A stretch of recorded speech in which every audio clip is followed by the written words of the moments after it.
All right, hey, Chris the Carpenter here, RocketBrandStudios.com. Here is version 2 of the screw sorting machine.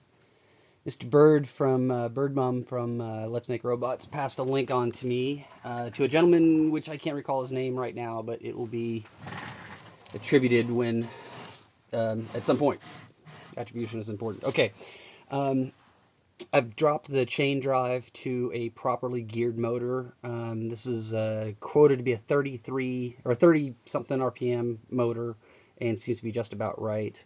I've made these little feet, and these are spaced. That's exactly an inch, exactly 2 inches, and exactly an inch. And it's spaced that way to fit over 1-inch square tubing. But more importantly, when I'm welding that square tubing, I can use 2 pieces of tubing as a spacer when I'm welding the 2 rails, so the 2 rails remain parallel, and I can use 2 pieces of tubing as a spacer to keep them exactly 2 inches apart, and that matches that notch. So in theory, that will help me weld everything. Dog bone shape. Stir stick thingies, a new hub. This hub will be aluminum eventually.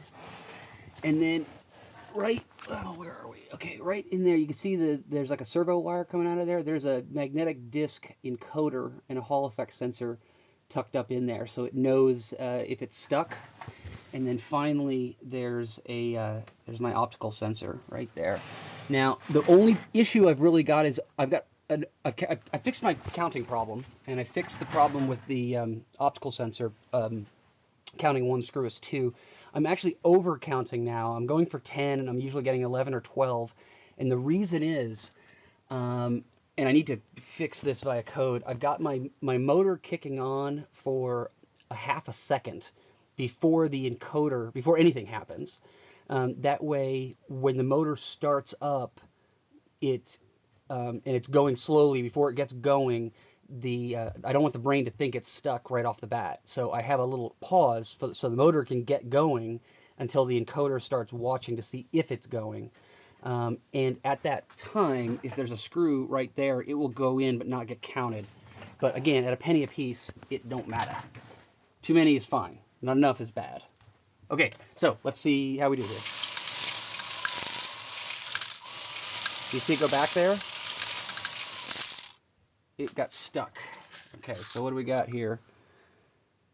1, 2, 3, 4, 5, 6, 7, 8, 9, 10, 11. There's 12. Okay.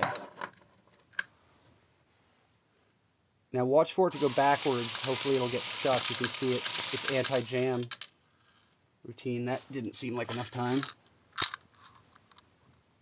1, 2, 3, 4, 5, 6, 7, 8, 9, 10. 1, 2, 3, 4, 5, 6, 7, 8, 9, 10, 11.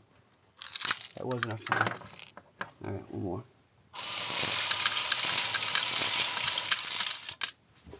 And it's not getting stuck. I wish you could see it get stuck so you could...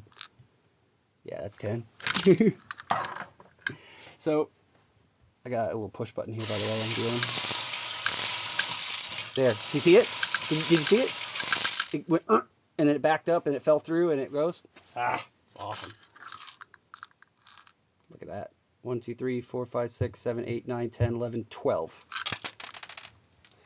Still getting used to filming off this tablet. Okay, so there you go. There's version 2. Focus. The frame is going to be octagonal, with 8 of these shooting towards the center, with the chute out the back. I got to make a proper chute. Shooting towards a big central funnel. And then it'll be double decker, so this will actually be 2 layers high for 16 hoppers total, dumping into an upper central funnel, dumping into a lower central funnel, dumping into, so dunk, dunk, dunk, out a chute, and then that chute will exit the side of the machine and then dump out. And then just below that chute will be my Dixie cups, which I still have not found anything better to use than a Dixie cup. Because you can crease it and pour it into the plastic bag. They work so well. It'll be a carousel of 25 maybe Dixie cups, And so it'll come out the chute from the side of the machine, dump in the Dixie cup, index to the next cup, dump, and then I can be sitting there picking them out, dumping them into a plastic bag, and replacing them empty for another time around, or adding any extra parts that can't be added by the machine, etc. So it's as good as done. That's the one I'm building right there. Oh, I added some holes here. These are for 1/8" pins to go in as I'm gluing it together. Those are alignment pins that just made my life a whole lot easier. And this top part was actually a miscut. I laid out the cut improperly, but I don't know, I kind of like it. And that piece is just sort of a scrap. So, all right, close to 6 minutes. That's probably enough. There you go. Ding.